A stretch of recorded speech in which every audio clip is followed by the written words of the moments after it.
지방교육자치 내실화를 위한 총회 인건비전의 행정기구 개선 방안에 대해서 신현민 연구위원이 발표하도록 하겠습니다.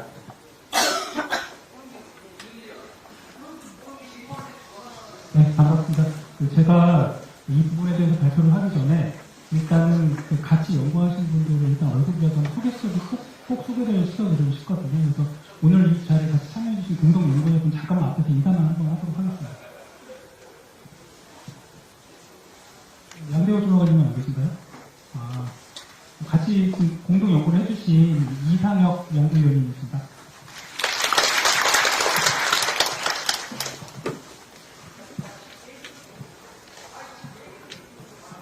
혹시 이 자리에 계신 여러분들께서는 승진하는 게 얼마나 걸리셨나요?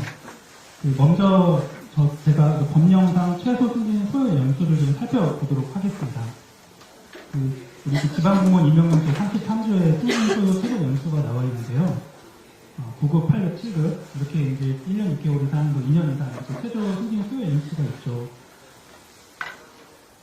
근데 이제 과거에는 저희 지방자치단체에 비해서 교육청 공무원의 장점 중 하나가 빠른 승진이었습니다. 그런데 현재는 제가 정말 안타까운 거는 저희 후배님들이 7급 승진하는데도 정말 많은 정체가 있는 상황입니다. 행정학을 공부하다 보면 공무원의 사교와 관련된 챕터를 공부할 때 가장 먼저 다루는 것이 승진입니다. 승진은 그만큼 공무원의 사교와 관련이 있는데요. 그래서 오늘은 공무원의 정원과 관련된 제도, 즉 총회 인건비제를 알아보려고 합니다. 그리고 정원 제도와 빼놓을 수 없는 것이 이제 행정기구거든요. 정원과 조직은 항상 같이 가잖아요. 그래서 이와 더불어서 행정기구와 관련된 내용도 살펴보고자 합니다. 발표 순서는 논의 배경, 현황 및 문제점, 개선 방안, 제언 순으로 설명을 하겠습니다. 다소 따분하고 재미가 없을 수도 있습니다. 왜냐하면 맥락을 모르면 복잡하기 때문인데요. 최대한 쉽게 축약을 해서 제가 이렇게 지식을 좀 이렇게 한 스푼 입에다 이렇게 넣어드린다는 느낌으로 그렇게 제가 준비를 했거든요. 발표 시간은 원래 예정은 20분인데 제가 아무리 빨리 쓰려도 도저히 축약이 안 되는 거예요. 축약을 하다 보니까 말이 빨라지면 이해가 안 될까 봐 걱정이 돼서 최대한 핵심만 담아서 한번 해보도록 하겠습니다. 그리고 궁금한 사항은 이따 질의응답 시간을 이용해 주시면 되고요. 저희 네이버 카페에 만들어놨습니다. 가입하시면 질문해 주셔도 됩니다. 그리고 오늘 말씀드리는 내용은 나눠드린 유인물 책자가 있는데 142페이지의 분량입니다. 이 보고서 업무는 저희가 카페나 게시판에서 올릴 예정이고요. 그리고 하나 더. 이 화면에 나와 있는 것은 지금 가지고 계신 자료집하고 그대로 순서가 똑같습니다. 왜냐면 일치하지 않으면 이해가 잘 안 되시잖아요. 그래서 그럼 이제 시작하도록 하겠습니다. 이 슬라이드는 오늘 제가 말씀드릴 내용을 형태소 내지는 이제 단어로 분석해서 워드 클라우드로 제가 표현한 겁니다. 이런 단어가 나온다는 걸 미리 좀 알고 계셔야지 이해도가 높을 것 같아서 만들었고요. 제일 빈번하게 나오는 단어가 지방교육 행정기관, 총액 인건비 기준인원, 총액 인건비제, 인건비, 회계 분석 등인데요. 이게 개인에 따라서 익숙한 단어도 있고 낯선 단어도 있으리라 생각을 합니다. 그렇지만 이번 발표를 제가 마치고 나면 여기에 표시된 단어가 무엇을 의미하는지 정확하게 이해하실 수 있으리라 생각합니다. 발표 순서 이런 부분 헷갈려 있습니다. 네, 추진 배경을 말씀드리겠습니다. 추진 배경은 이 텍스트 그대로 이해를 해주시면 됩니다.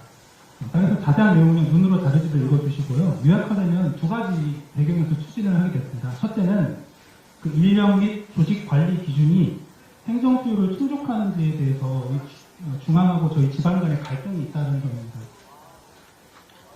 두 번째는 행정 수요의 양적 그리고 질적 변화와 주민의 기대 수준 상승에 따라서 우리가 유연하게 부응을 해야 되는데 정원 및 조직 관련 제도는 이렇게 따라가지 못하고 있다는 것입니다. 그래서 우리 포럼은 이런 현실을 좀 감안을 해서 본 정책 연구를 추진하게 되었습니다. 좀 말이 좀 제가 빠른가요? 괜찮은가요? 네. 현황의 문제점인데요. 현황부터 먼저 살펴보도록 하겠습니다.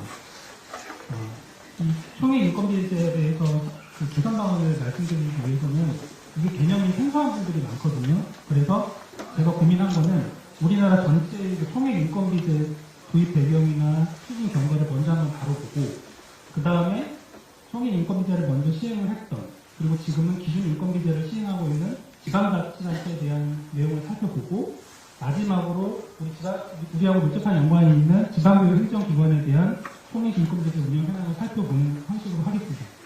근데 문제는 아까 말씀드렸다시피 이 부분이 좀 지루하거든요. 그런데 이 향후 말씀드릴 다음에 바로라면 어차피 한 번은 해야 되기 때문에 제가 최대한 재밌게 한번 해보도록 하겠습니다. 우리나라 총액인건비제 도입 배경이 추진 경과인데요. 다소 좀 되게 교과서적인 내용이긴 합니다만 우리가 알아야 될 부분은 원래 총액인건비제라는 거는 자율성 확보와 책무성 확보 차원의 지방조직 관리 시스템을 구축하는 데 목적이 있었다는 거거든요. 이 총액인건비제가 도입되기 전에는 뭐 개별승인제, 뭐 총정원제, 표준정원제 등의 제도가 시행되었습니다. 근데 그냥 하면 좀 잘 이해가 안 되시잖아요. 그래서 제가 지방자치단체의 정원관리 제도 변화를 한번 제가 표시를 해봤습니다. 행정안전부에서 2015년에 발간한 자료를 발표한 자료인데요. 우리가 행정학 공부를 할 때, 뭐 행정학 공부 안 하시는 분들도 있겠죠. 뭐 교육학을 공부하시는 분도 있는데, 일반적으로 보면, 뭐 정치행정 1원론, 정치형 2원론처럼 어느 정책이 한 방향으로 계속 가지 않잖아요. 좌클릭을 했다가, 여기서 좀 단점이 보여요. 그럼 다시 오른쪽으로 이동하거든요. 정원관리제도도 이렇습니다. 그래서 문민정부 이전에는 이 내무부 장관이 개별적으로 정원을 다 승인을 해줬거든요. 근데 문민정부 때는 총정원제, 표준정원제로 가면서 그 지방자치단체 자율성을 좀 부여하는 측면을 이렇게 흘러갔습니다. 그런데 또 국민의 정부 때 IMF 구조조정을 추진했잖아요. 그러면서 이 개별승제가 또 다시 부활을 한 거예요. 다시 왼쪽으로 간 거예요. 그러다가 이후에 또 표준정원제, 총액인건비제, 지금은 이제 기준인건비제라는 제도로 가면서 지방자치단체의 자치조직권을 제고하는 방향으로 가는 이 흐름이라는 거를 제가 말씀드리고 싶습니다. 그럼 다시 이제 앞으로 돌아와서 좀 지루하시죠? 어차피 한숨 쉬를 빨리 할게요, 제가. 총액인건비제를 자세히 설명드리면 정말 끝이 없거든요. 그래서 이제 핵심만 아까 제가 지식 한국선 떠먹어 드린다는 느낌을 하기 때문에 먼저 그냥 알고 계실 부분은 2007년도에 중앙행정기관으로 지방자치단체에 총액인건비제가 전면적으로 시행됐어요. 하나. 그 다음에 지방교육 행정기관, 이 같은 시도교육청들은 6년 후 13년도에 총액인건비제가 전면 도입됐다는 것. 그리고 2014년 3월에 지방자치단체는 기준인건비제가 도입됐다는 것. 이 세 개가 핵심이고요. 그러면 결론은 지금 이 시점, 2019년 2월 15일 이 시점에는 어떻게 운영이 되고 있느냐. 중앙행정기관과 저희 지방교육 행정기관은 총액인건비제를 하고 있고 지방자치단체는 기준인건비제를 하고 있다. 이제 이렇게 이해를 해주시면 되고요. 그럼 이제 궁금하시잖아요. 그래서 기준인건비제가 뭐고 총액인건비제가 뭔지 이 부분은 다음 슬라이드에서 설명을 드리겠습니다. 그러면 이제 아까 맨 처음에 다뤘던 부분이 국가 차원에서 총액인건비제가 어떻게 도입됐는지 뭐 현황 적극적으로 말씀드렸고요. 이번에는 이제 두 번째 지방자치단체의 총액과 기준인건비제 운영 현황을 저희가 살펴보도록 하겠습니다. 그리고 이 이후에 직접 우리하고 연관되어 있는 지방교육 행정기관과 관련된 총액인건비제를 살펴볼 거고요. 이제 앞서 말씀드렸다시피 지방자치단체는 80년대 후반에 기준정원제 도입 이후에 총정원제, 표준정원제를 거쳐서 총액인건비제, 그리고 기준인건비제로 발전되었다고 말씀드린 바가 있습니다. 그런데 이제 이것도 길게 설명하면 끝이 없거든요. 그냥 표만 먼저 봐주시면 돼요. 우리가 알고자 하는 건 도대체 이게 뭔데, 그게 뭔데, 그래서 문제가 뭔데, 이게 궁금한 거잖아요. 총액인건비제라는 거는 별거 없어요. 근데 우리는 이제 교육부인데, 일단 지방자치단체 입장에서 살펴보는 거니까, 개념이라는 거는 행정안전부에서 총정원하고 인건비 총액을 이중으로 관리하는 게 총액인건비다. 이렇게 생각하시면 되고요. 기준인건비제라는 거는 행정안전부에서 그 기준인건비만 제시하는 거예요. 정원관리를 제시를 그냥 자율적으로 하고. 이렇게 그냥 개념을 이해해 주시면 되고요. 그 다음에 페널티 부여나 지방교부세 반영 여부는 어떤 기준을 넘어서면 당연히 페널티도 부여하고 또 이런 어떤 인건비는 지방교부세 당연히 반영되는 것인데 이 페널티 부여 부분은 맨 처음에는 어떤 국가에서 정한 기준을 어겼을 때는 페널티가 부여됐는데 현재는 우리 지방교육 행정기관도 그렇고 지방자치단체도 페널티는 일단 지금 없어졌습니다. 그만큼 이제 국가 정책의 흐름이 지방자치단체의 조직 자율성을 좀 보호해주는 측면으로 가고 있는 흐름이라는 것이고요. 그 다음에 지방교부세라는 개념 혹시 잘 안 와닿으시잖아요. 그 지방교육재정교부금하고 그냥 같은 개념이라고 이해해 주시면 무방하다고 생각을 합니다.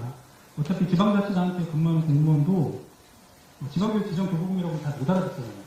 우리는 또 지방교부세라고 잘 못 알아듣지만 어차피 국가가 지방자치단체나 지방교육 행정기관에 어떤 모자란 지원을 좀 이렇게 지원해준다는 측면에서 유사한 개념이라고 생각을 해주시면 되겠습니다.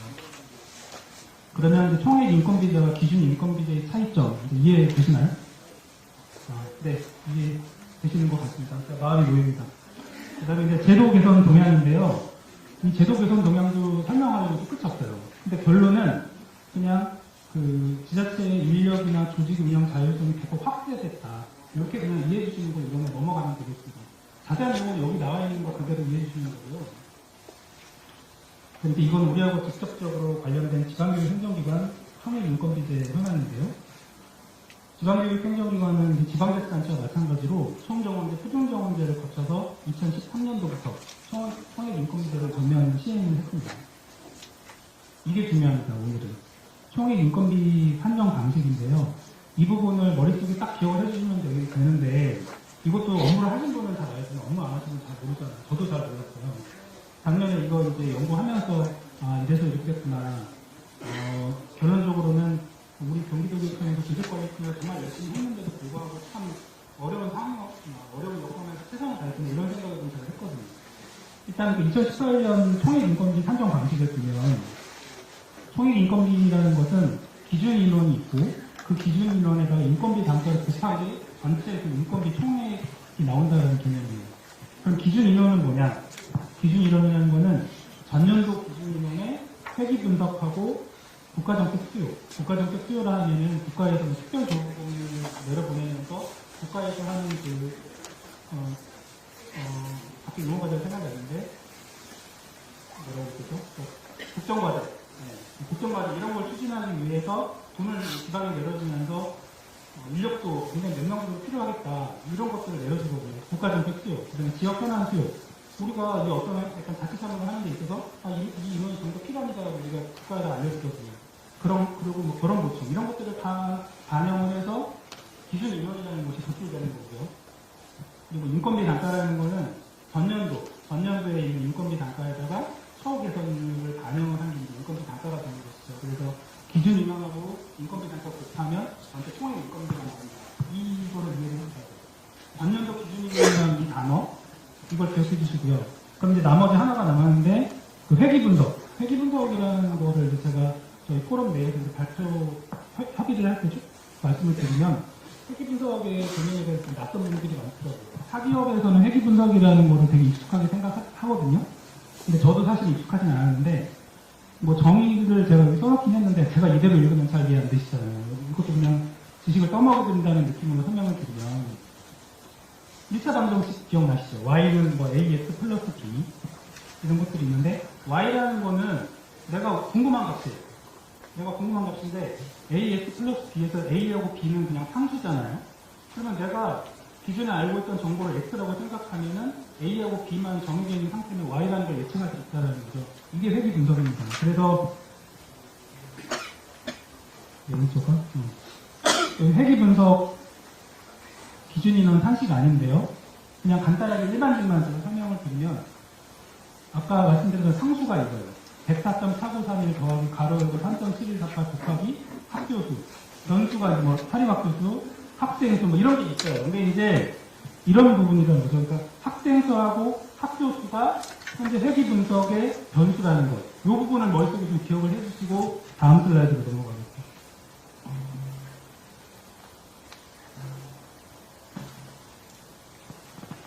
그리고 이제 이거는 지방교육 행정기관의 그 제도 개선 동향인데요. 이것도 예전에는 저희가 4급 정원을 따내려면 교육부에 가서 이렇게 막 이렇게 열심히 노력을 했어요. 근데 이제 지금은 일단 3급 이상만 그 승인권이 교육부에 3급까지는 4급은 풀어졌거든요. 그러니까 이제 이렇게 아까 말씀드렸다시피 인력이나 조직의 운영 가율성이 확대되는 추세라는 거. 이런 흐름이 중요하잖아요. 이거는 그냥 그 정도로만 이해해 주시면 되겠습니다. 근데 여기서 이제 중요한 게 문제점인데요. 빨리 하겠습니다. 지루하신 것 같아서 빨리 하겠습니다. 지금까지 이제 총액 인건비제를 전체 국가적인 차원, 그다음에 지방자치단체, 또 마지막으로 지방교육 행정기관으로 저희가 구분해서 현황을 살펴봤는데요. 이제는 이제 우리가 문제점을 도출을 하고 빨리 개선 방안을 만들어내야 되잖아요. 근데 문제점이 뭐냐? 세 가지가 제가 도출을 했습니다. 저희가. 첫 번째는 총액 인건비 그 기준 인력 산정 기준, 머릿속에 한번 그려보세요. 그 기준 인력 산정 기준이 교육행정 수요의 양적인 팽창하고 질적 다양성을 부응하지 못한다라는 것입니다.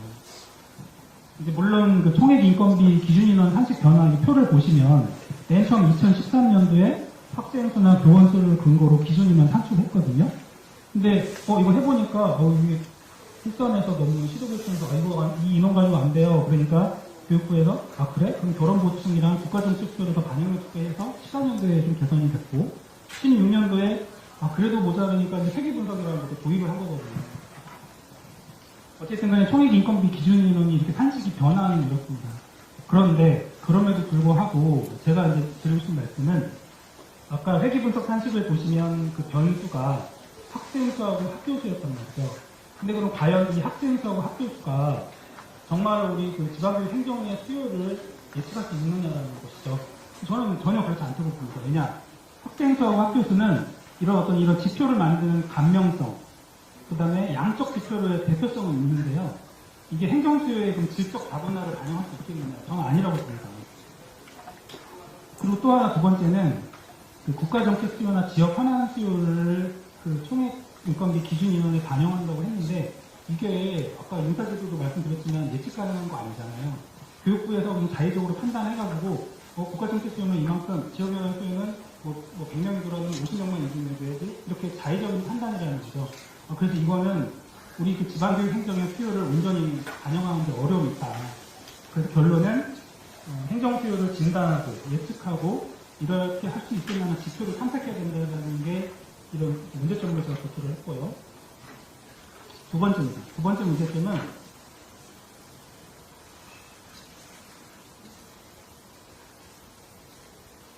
인력 산정 기준이 직전 연도의 공무원 규모를 기준으로 하는 점진적 방식이거든요. 혹시 아까 기억나세요?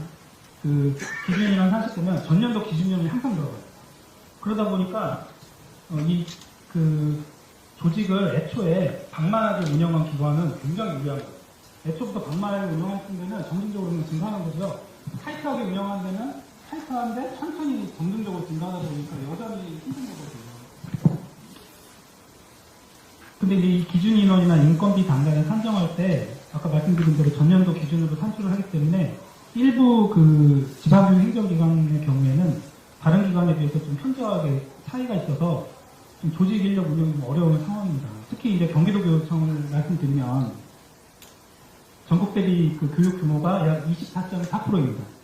그럼에도 불구하고 우리 총액 인건비 비율은 19.4%에 불과한데요.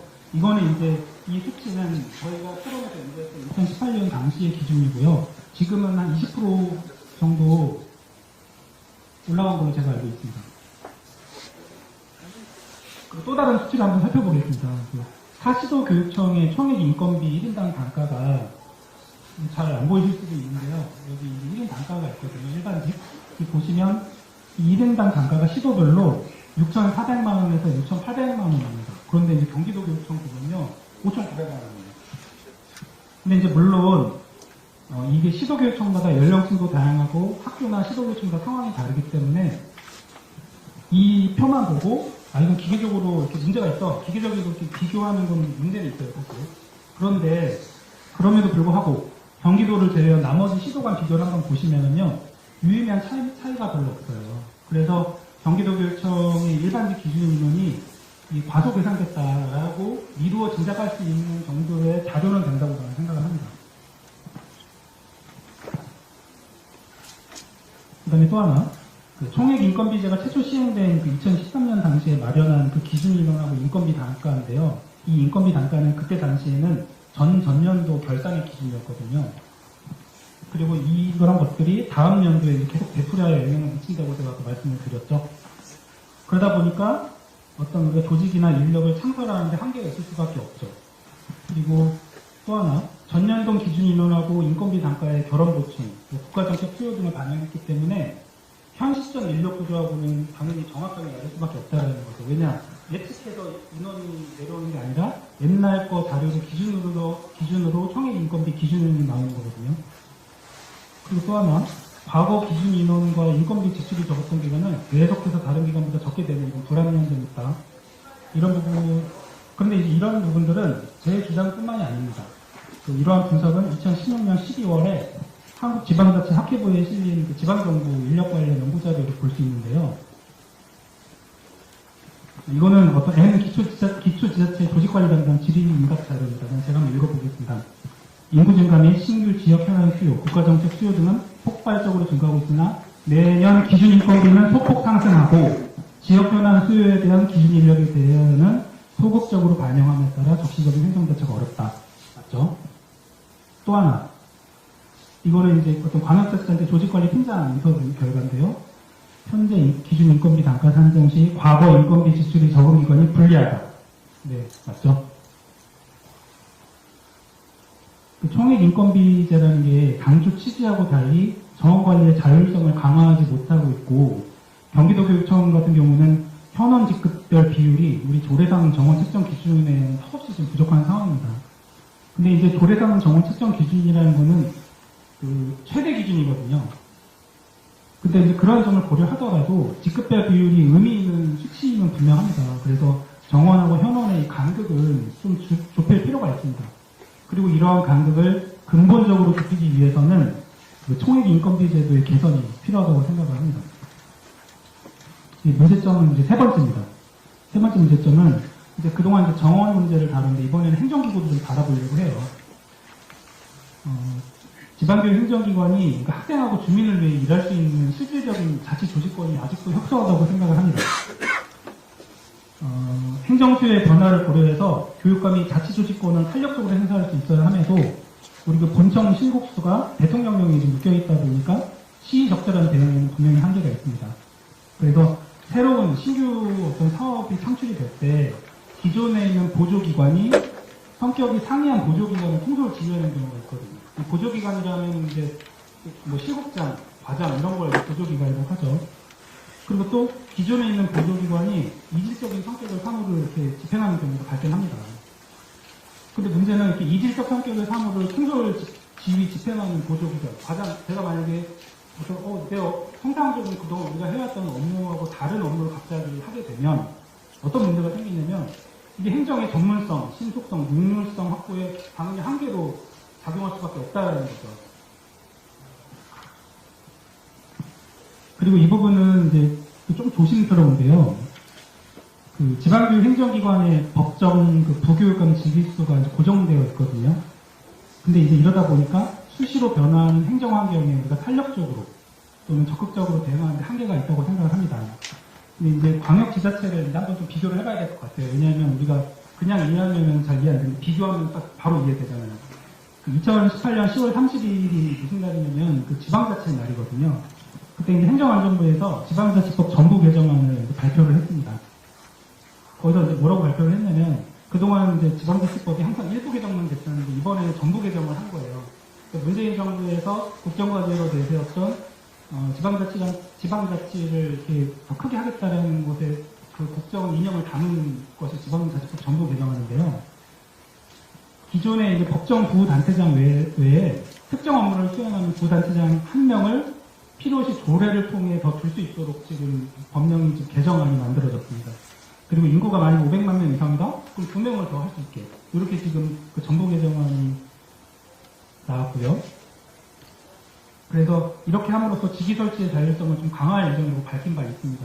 참고로 서울시하고 경기도는 또 이제 저희 교육청 말고 일반 지자체를 말씀드리는데 여기는 부단체장 직위가 행정불 정무 하나예요.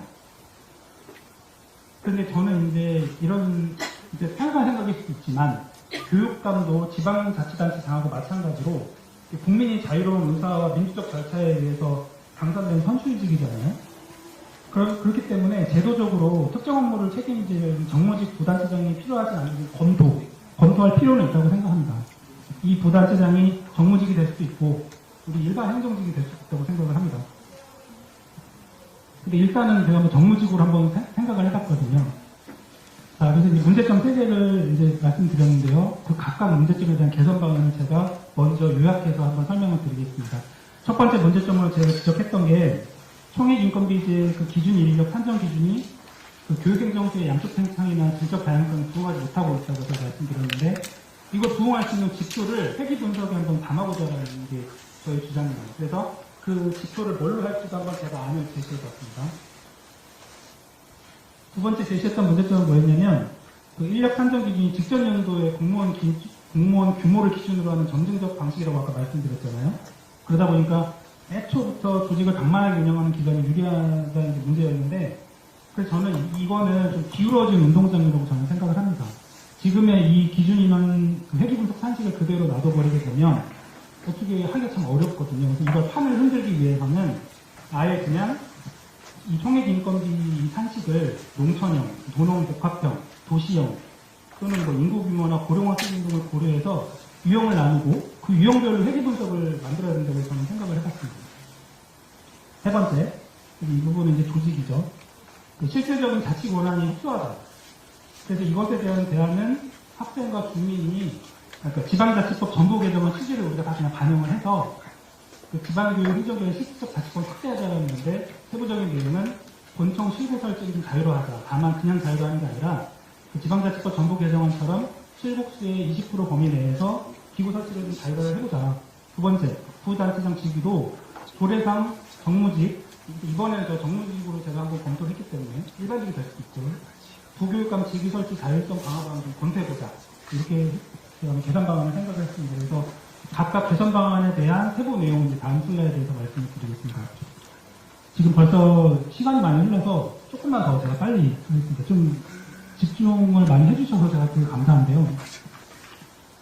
근데 이걸 일일이 다 설명하면 너무 길잖아요. 핵심만 바로 이 표를 설명드리겠습니다.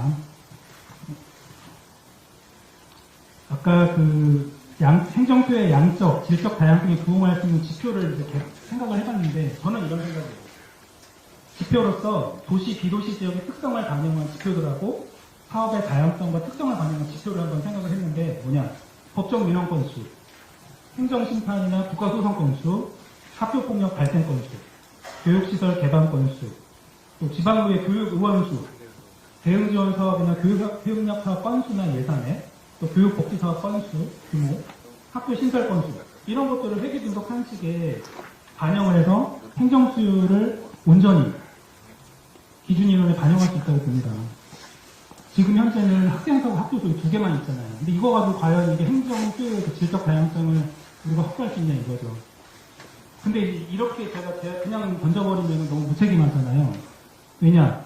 그냥 하라고 하면 어렵거든요, 그거. 그래서 저는 이런 아까 말씀드린 그런 지표들을 법령이나 규칙상 공시 대상 정보로 규정을 해버려서 다른 시도 것도 우리가 교차 검증할 수 있게 좀 투명하고 예측 가능하게 그렇게 좀 해야 된다고 생각을 해봤습니다.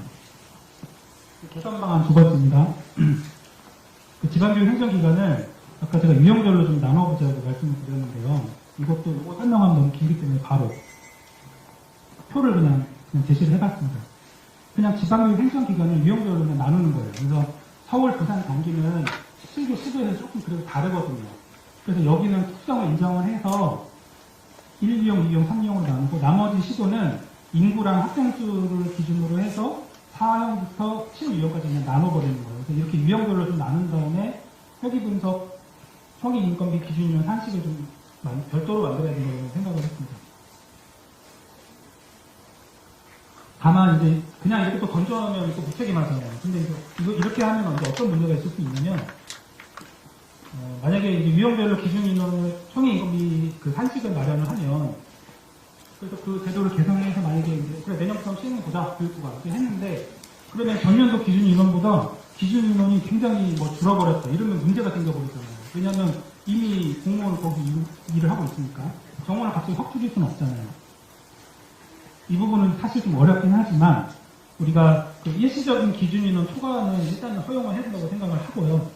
그리고 그렇게 감소 인원을 그냥 내버려 둘 것이 아니라 점진적으로 적용할 수 있게 방향성을 제시해야 된다고 생각하는 것이고, 두 번째는 시도간 인사교육을 추진해보는 방법도 고려해야 된다고 생각을 합니다. 이렇게라도 하지 않으면 지금의 그 총액 인건비 회계 분석 기준 인원 산식을 그대로 하면 기울어졌어요, 지금 운동장이. 판을 흔들기 위해서는 이렇게 유형별로 하는 것도 고려해야 된다고 생각을 합니다.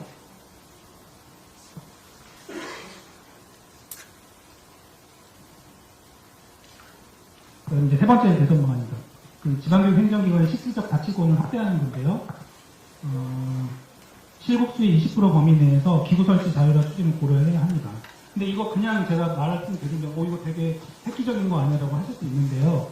획기적인 거 아니고요. 아까 말씀드린 대로 2018년 10월 30일 날 행정안전부에서 만든 그 보도자료 제가 다 붙임으로 첨부해놨어요. 왜냐하면 제가 어떤 연구했던 배경, 현황의 문제점, 개선 방안을 도출하기 위한 그 공부했던 자료들은 다 붙임으로 제가 붙여버렸어요. 그러니까 그냥 보시면 돼요. 그 부분. 그래서 붙임물에 보면은 세부적인 내용들이 다 나와 있거든요. 그래서 현재 행정부에서 그 발의 법안은 이 지방자치법 전부 개정안은 현재 법제처를 검토 중에 있고요. 잘 안 보이시겠지만 2019년 3월 31일 날 국회 제출 예정으로 되어 있습니다.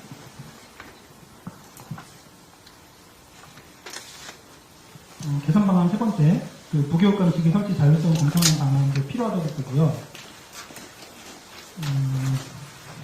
경기도 같은 경우는 현재 각각 부단체장이 행정이 2명, 정무가 하나라고 이제 구성됐다고 말씀드렸는데, 경기도 교육청도 정무 하나를 더 추가하는 거를 검토해 볼 필요는 있다. 그래서 저는 조심스러웠습니다. 왜냐하면 이거는 굉장히 좀 위험할 수도 있잖아요. 그러니까 검토는 해볼 필요가 있다고 생각을 합니다. 왜냐? 제가 그렇게 한번 생각해 본 근거는 뭐냐면, 선출직 공무원인 그 단체장을 대외적으로 이렇게 보좌해서 소통 창구 역할을 하는 게 실질적으로 지금 지방자치단체에서는 정무직이거든요. 특히 행정환경 변화에 따라 요구되는 특정 업무를 수행할 필요가 있습니다. 그 지방자치단체에서 그 정무직 부단체장의 역할에 대한 그 한겨레 신문 보도자료가 있거든요. 이거는 이제 지금도 바로 휴대폰에서 검색하시면 나옵니다. 그런데 이제 이게 잘 글자가 안 보이니까 제가 조금 더 설명을 드리면, 그동안 이제 지자체는 정무부단체장의 명칭을 뭐 평화부지사, 경제부지사, 연정부지사 이렇게 명칭을 좀 변경했어요. 그게 왜 그런 거냐면은, 제가 지자체장인데 제가 지자체장님 제가 추구하는 어떤 정치 행정이 있고 정치 철학이 있을 거란 말이죠. 그래서 그런 것들에 따라서 그거를 추진하고 싶기 때문에 그 철학에 맞는 정무부단체장한테 그 역할을 맡기고 명칭도 그렇게 바꿔주는 거죠. 헌법상 전통적으로 이제 이것도 좀 교과서적인 내용이긴 하지만 지방자치라는 게 주민의 의사에 따라 지방행정을 처리하는 거잖아요. 그게 이제 주민자치죠. 그리고 지방분권주의를 기초로 한 그런 단체가 사무를 처리하는 게 단체자치라는 거잖아요. 이 두 개를 포함하는 게 지방자치인데, 이런 관점에서 보면 결국은 지방자치가 민주주의의 요체라는 거죠. 그리고 또 복잡한 현대사회에 이 정치적으로 다원화되어 있는 이런 것들을 제도적으로 좀 실현하기 위한, 이 정치적 다원주의를 실현하기 위한 제도적 장치라는 것이 결국은 지방자치이기 때문에 지방교육행정기관도 선출직이다. 그래서 정무부단체장 직위 설치를 검토해볼 필요는 있다고 생각을 합니다. 설득이 좀 되는지는 모르겠지만, 이거 아마 지방교육 행정기관에서 직접 근무하신 분들은 부정적이실 것 같아요. 저도 본청에서 지금 10년 넘게 근무했지만, 지방자치단체 정무직을 두는 것 부정적일 수도 있습니다.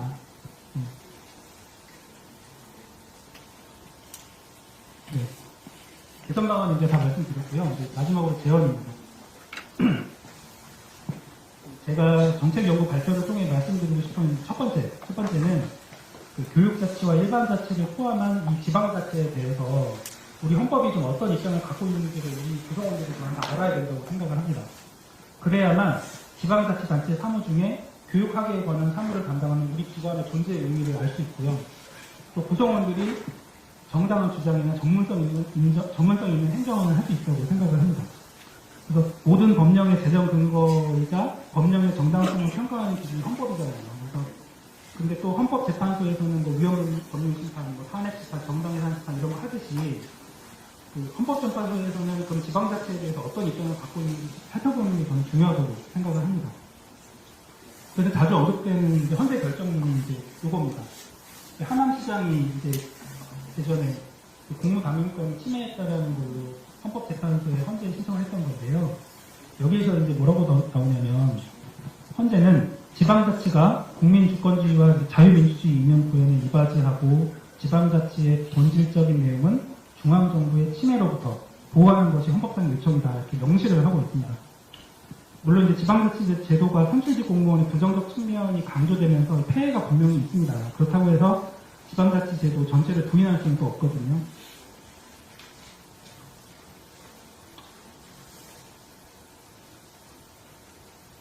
그런데 교육부에서는 그러면 일반자치나 이런 일반자치와 교육자치를 포함한 개념인 이 지방자치에 대해서 어떤 입장을 했는지 좀 제가 궁금하더라고요. 그래서 제가 질의를 한번 해봤어요. 3개월 전에. 이거 3개월 전에 제가 교육부 질의를 한 내용인데 노란색 부분이 잘 안 보이잖아요. 이거는 이제 연구 자료는 아니었기 때문에 제가 굳이 첨부는 하진 않았지만 제가 뭐라고 질의를 했냐면 지방교육자치에 관한 법률 제30조에서 부 단체장 자격 기준에 정무직이 포함되지 않는 이유와 법률 개정 과정에서 부 단체장 자격 기준에 정무직까지 확대하지 않는 취지를 제가 한번 물어봤습니다. 그리고 이 화면에 이제 질의 후 정확히 열흘 후에 교육부에서 답변이 왔는데요. 이거 보면서 교육부에서는 시도교육청에 대한 이런 인식을 갖고 있구나 하고 제가 좀 엿볼 수 있었습니다. 제가 본청에 근무하면서 소송을 이제 좀 종종 하다 보면 상대방 주장이 이렇게 있으면 저도 모르게 막 반박을 하게 되는 경우가 생기더라고요. 우리 보통 그렇잖아요. 일을 하다 보면. 이번에도 좀 제가 똑같은 감정을 느꼈는데요. 이거 잘 안 보이기 때문에 제가 좀 설명드리겠습니다. 노란색 그 음영 처리된 부분이 두 가지인데요. 첫 번째 게 뭐냐면 교육부에서 이렇게 말을 했습니다. 지방자치단체의 행정사무는 각 지자체의 특성과 지역 수요를 반영하여 추진되어야 하나 지방자치단체는 이렇게 하는 거래요. 근데 교육은 헌법에 명시된 국민의 기본권으로서 국가 공통 교육과정을 운영하고 있는 점에서 시도 지자체와는 차이가 있다. 이렇게 답변을 하는 거예요. 그래서 제가 되게 좀 당황했어요. 어떻게 이런 생각을 가질 수 있나. 물론 이제 제가 좀 편협한 생각일 수 있습니다. 제가 제 생각이 다 맞는 건 아니니까요. 근데 이 부분에 대해서는 그냥 법리를 제가 이따가 논할 건데 법리 논하기 전에 상식적으로 지방자치단체하고 달리 지방교육 행정기관이 관할 지역의 행정수요를 반영해서 사무를 추진하지 않나요? 우리가? 아니거든요. 그래서 이거를 제가 어떻게 설명드릴까 하면 이제 법리적으로 검토를 해보면 지방자치법 1조, 2조, 3조, 9조, 121조를 보면 되고 이걸 다 설명하려고 시간이 너무 걸리는 거예요. 지방교육자치법 이거 제가 설명을 하려고 시간이 너무 걸려서 결론을 말씀드리면 돼요. 결론이 뭐냐면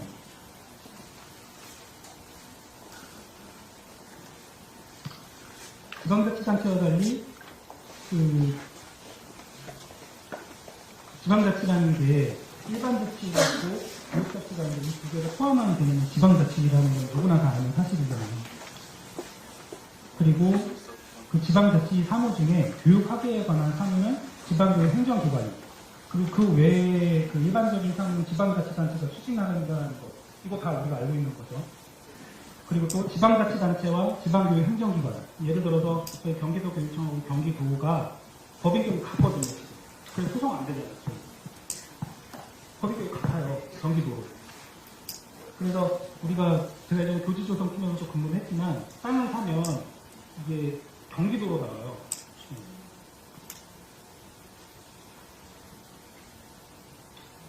이렇게 법 체계라는 것이 이제 이런 상황인데 어떻게 지자체 행정사무는 지자체의 특성하고 지역 수요를 반영해서 추진하고 지방교육 행정기관은 그렇지 않다라고 이렇게 일괄적으로 말할 수 있는지 제가 좀 답답했습니다. 그 다음에 또 하나 교육은 헌법에 이건 교육부 답변이었고요. 교육은 헌법에 명시된 국민의 기본권으로서 국가 공통 교육과정을 운영하고 있는 점에서 지자체와는 차이가 있다. 뭐 이것도 제가 반박을 한번 해보면요. 초중등교육법 23조를 보면 교육부 장관은 교육과정의 기준하고 내용에 관한 기본적인 사항을 정하고요. 교육감이 지역 실정에 맞는 기준과 내용을 정하도록 하고 있습니다. 교육감이 단순히 국가정책을 그냥 집행하는 손발 역할만 하는 게 아니라는 거거든요. 그게 법의 취지거든요. 근데 그리고 이제 일반 지방자치단체 입장에서도 중앙부처에서 정책의 기준이나 내용에 관한 기본적인 사항을 정하고 나머지 소관법령 그리고 또 소관법령을 헌법적 가치에 맞게 해석하는 역할을 합니다. 중앙부처는. 그리고 그 바탕에서 지자체도 권한의 범위 내에서 자율적으로 정책을 집행하는 것이거든요. 저 혼자 좀 제가 홍보하는 데서 좀 제가 너무 좀 식사돼가지고 빨리 예, 정리를 했습니다. 꼭 해. 알겠습니다. 네, 연구보고서에 있고 너무 지루하면 안 되죠. 두 번째, 이제 재원이 총 3개인데, 2개, 3개, 이것만 하겠습니다. 주민 중심의 자치분권 실현을 위해서 우리가 장기적으로는 우리 지방의 조직적 활동을 좀 확대해야 된다. 그리고 여기에 상응하는 투명성하고 책임성도 같이 확보해야 된다. 그럼 자율적만 확보하면 안 된다는 거. 이게 이제 제가 드리고 싶은 말씀이고요. 마지막 세 번째는 그 지방교육 행정기관이 그 행정수에 부응하는 적절한 조직 역량을 갖춰야 된다고 생각을 해요. 그래서 끊임없이 자기 혁신을 통해서 좀 자기 학습을 해야 되고 나머지 16개 시도와 공부를 해서 기관과 상학습을 통해서 이런 부분에 좀 능력을 키워야 된다고 생각을 합니다. 한국 문화는 저작권 문제 이런 게 제가 다 이런 문제를 다 참고해서 만들었다는 거고요. 진짜로 마지막입니다. 진짜 죄송합니다. 이게 마지막이에요, 진짜. 예, 그래서 지금까지 다소 재미가 없을 수 있는 내용을 경청해 주셨는데요. 오늘 이 자리에 오신 분들이 작든 크든 무언가 하나라도만 좀 얻어가신 게 있다면 저로서는 정말 좀 기쁠 것 같습니다. 그리고 가슴이 뜨거운 열정 있는 분들이 같이 저희 좀 포럼에 활동을 해주시면 정말 좋겠습니다. 그렇게 활동할 수 있기를 기원합니다. 감사합니다.